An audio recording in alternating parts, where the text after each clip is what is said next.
X or a little bit closer to X.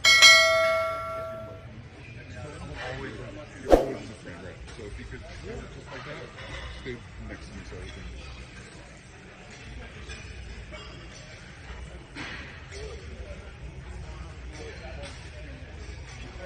No fiber, right?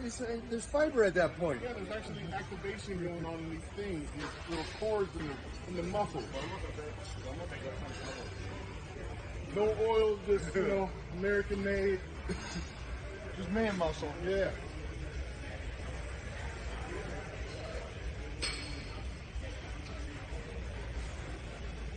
And it's cool, you can see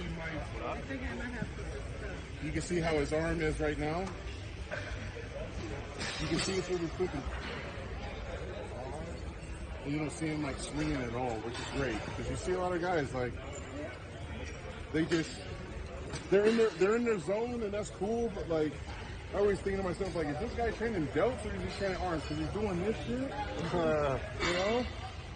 And I get it.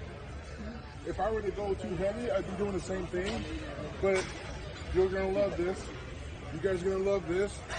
So, what makes a great free throw shooter? Percentage. What's a great percentage? 90%, right?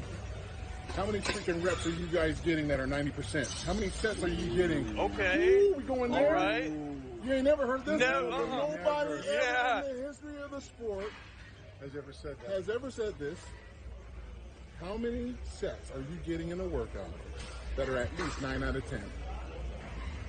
Might be 3 out of 10, 4 out of 10. What kind of shooter are you? What kind of percentages are we getting on these muscles? I guarantee you, majority of you guys and girls are getting less than 50%. I guarantee it.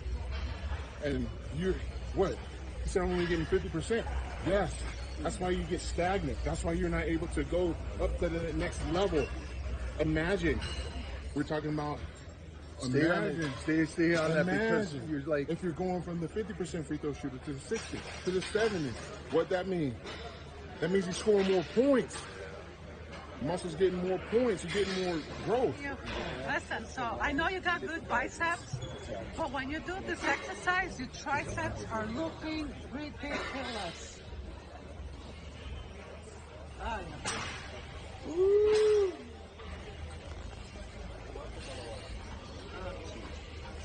Okay.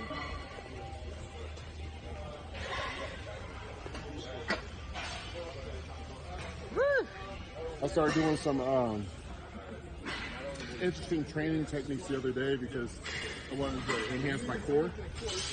So I was like, I wonder if I can hold dumbbells with one leg and actually balance and actually do that. So I started doing that. I realized like I'm engaged in everything and then increasing ankle mobility and all that. And then I was wondering why I was sweating so hard. Hey. Because you're trying to keep everything going at the same time. You said something earlier, which I love, is you said, it was the terminology you use is basically, you'll say, do this. Yeah. They'll hear, this is the only thing you do. Right. They don't. You know what I mean? Very limited thought. And so, because they're humble and they want to hear us. They want to hear Mike, but they're not hearing him. They're not listening, but they're not hearing. Exactly. Right. Yeah. They gotta understand. Like he's not saying specifically do this because we can't. That would be arrogant of us to say specifically do this.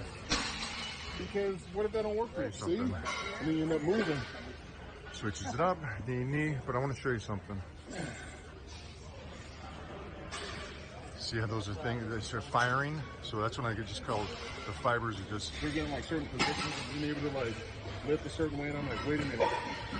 Ankle mobility sucks. I'm sorry, what were they doing? You know, my ankle mobility sucks. That's why my squat point going up. All these different things. We didn't plan this. Just so you know what he's saying, we've never, ever even talked about the aspect of being in odd positions. But something I've always preached is, you're an athlete. You're never in a perfect position. Right. And so why do you train for those athletes so freaking perfect when you're in odd positions and stuff? So I just love the fact. How am I ever going to be like Mike here, get into a film, do some fighting stuff, and not have the form correct, because I can't have this tight. I can't do a punch and have things hanging out. I got to be able to twist a certain way, so then they're filming at a certain frame rate. It's going to be able to accentuate the movement, but most importantly, the muscle. That's why any actor that has muscle is going to kill it, because the frame rate, the director's going to be like, holy smokes, I can actually take advantage of this. I can slow this down. I can speed it up. Whoa, you actually separate. Is that Photoshop? No, this is the real deal. So how do we train for that? We make sure that we can move at different angles.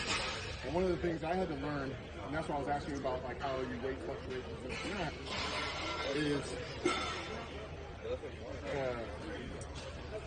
core, but most like posterior chain work. You do a lot of that, I've seen, or at least the videos that I've seen.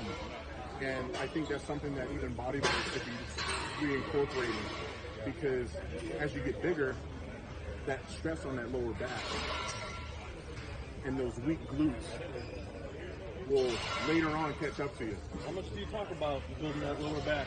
Doing exercises for the lower